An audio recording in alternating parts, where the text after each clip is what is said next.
Right guys, he's well, not a review as such on a Hoover Discovery. Quite a few people on the forums have said, why does it keep cutting out after 5 seconds of use? Or you know, basically, is it the battery, is it this, is it the other? Well, first thing first, filter. Every time you use it, clean it out. Now, that does not stop the motor not working. It does when it's absolutely filthy, but no. Battery.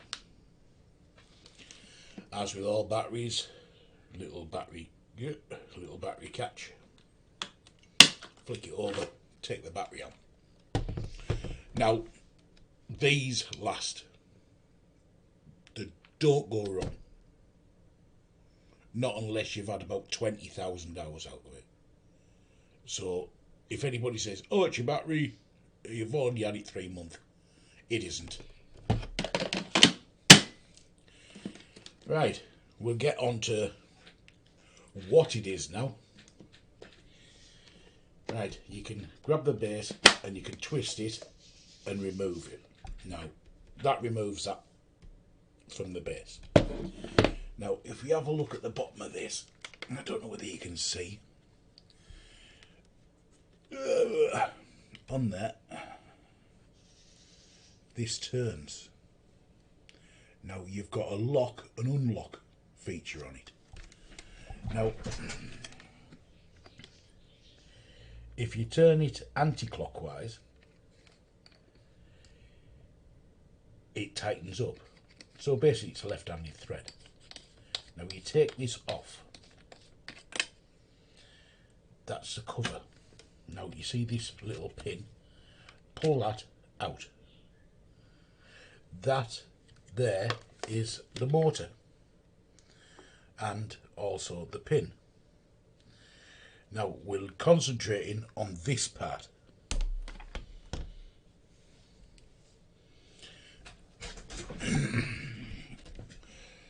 Right, now you can pull this, you can clean that out.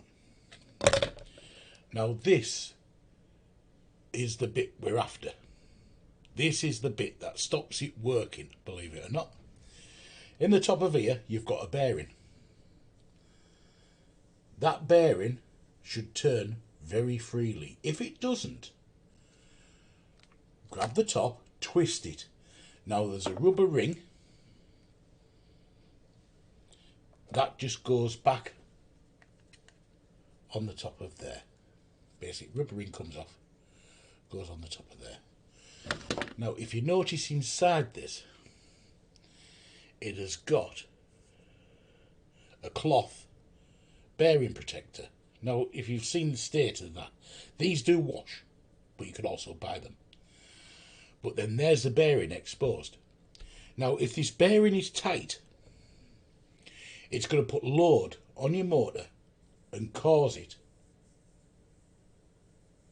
to cut out. Your thermal cutout will come out on your motor. Now, all I did, I got a little bit of WD-40, I squirted it in it and cleaned it out. Right, I'm going to prove to you now about the cutout. Right. This pin here turns. I don't know whether you can see that. Hold on a sec. We'll do it. We'll do the easy way.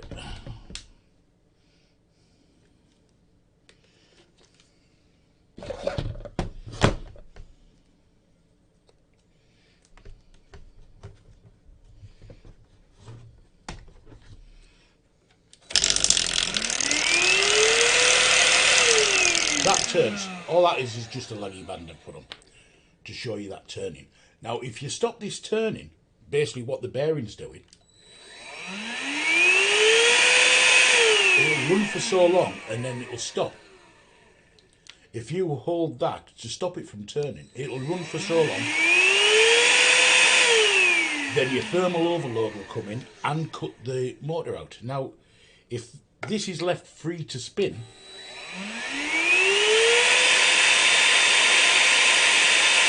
it'll run and run and run. So, make sure the bearing in this is free. If your bearing isn't free, it will not run. Now on this, you'll see 3 little notches on there.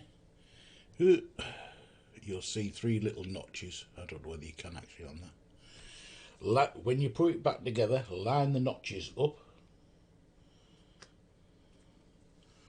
then click it back. As soon as it's clicked back, it's fine.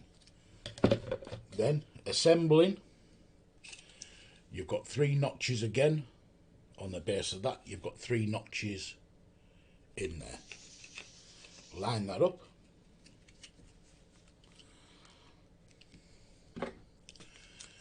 Get the end which has got the rotational lock unlock. Now on the end of there you'll see there's a notch, a cutout. On the pin you'll see there's a notch. When you put this back together, make sure that the notch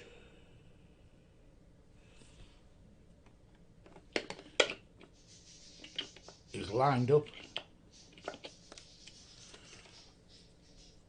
so that comes through all the way. Now, as I said, this is a left-hand thread, so to tighten it up,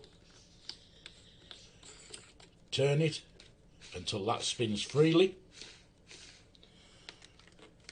Press your trigger, make sure that turns. Now that turns, your hoover will work and work and work until once again the bearing gets clogged up and it stops working here. Now they've got a maximum mark on the side for there, for a reason. Don't go above it, because once you go above it, that means it's collecting dirt into the motor, which is going to seize the bearing up. I got this given off a mate, and he says, "Oh," he said, "I've only had it 3 months and it stopped working." I'm about to ring him back up and tell him that he can have it back, because I've got it working for him, so he can have it back. But yeah, this is the Hoover Discovery battery hoover, and hopefully this will remedize what your local shop would charge you 50 quid for a battery. I do know this because I did price of a battery and it was about £50. I think they were slightly cheaper off eBay. But it's not the battery, it's not the filter, it is the bearing in the housing itself that stops these from working. I hope you enjoy the video. If you do, please like. I will do a few more videos about repairing stuff sometime later. I have done a review on an air rifle scope, so yeah, I do a wide variety of reviews and hopefully fixes on certain things. My name's Mike and I hope you enjoy the video. Thank you.